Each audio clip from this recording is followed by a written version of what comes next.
This is now going on to an audio thing, video audio. Is an author, filmmaker, and like many of us, and the reason I'm doing this is he asked very nicely many times, is like many of us, hard times. He's got some books out and is trying, being that he has no other income, didn't have any way to get unemployment, is looking for help with his beautiful book set in the Southwest, the delightful Denver Doldrums.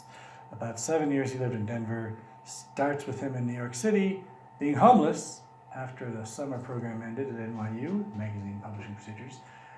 Gets a big break to Denver in the fall of 79 through 86, and then he went back east to Florida. And you can help support his book, read it. And he's got another project. And he put something on my Stephen Jules Rubin Facebook. The Delightful Denver Doldrums is that book, and very self-published. Is a good friend, a talented guy, very honest, interesting life. Bit older than me, East Coast, Boston boy. Forgive him for that. We can't choose where we're born. We can just not live there. We made movies with Rick Schmidt.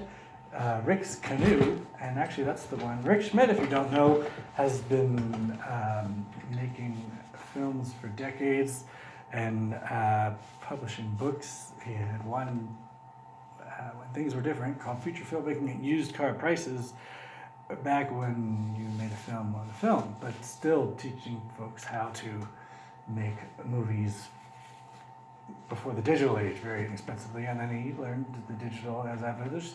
And Kevin Smith and many others tribute their careers and have done salutes to Rick Schmidt for his book and information that got them to get their films. And another one is Vin Diesel. Most of you probably don't know or care, but that's okay. Before we are done at 3 minutes past, even though I said it once, this is 96.9 FM, KMRDLP, Madrid, New Mexico. Rick Schmidt. Vin Diesel made a short film that caught the attention of Steven Spielberg and got him cast in Saving Private Ryan and launched Vin Diesel's career. Vin Diesel said it was Rick's book. So I got to be a part of Rick Schmidt's feature filmmaking workshops right after 9/11. And we made My Bounty Hunter out in the desert, where, as a matter of fact, where David Lynch shot Lost Highway. And then Rick and I stayed in touch,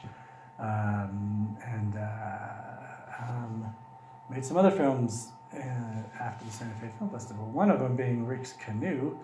And then he tried to live here briefly, and then he was teaching out in the Bay Area, and his daughter had worked, if doesn't still, for Lasseter at Pixar. So when we shot, we edited, we got to watch My Bounty Hunter at Pixar. We walked by this room, I just remember this story, and we were getting a tour of Pixar, which, is an impressive facility, in '01, and there was another door open. They weren't, it was at night, and oh, what's in there? Oh, don't look in there. And my eyes had caught some images of what must have been prototypes for Monsters, Inc., I guess. But anyway, Rick's Canoe with Barry when he was here, and Rick, and we get local people, and you do these sort of Rick's movies are mostly very, very personal.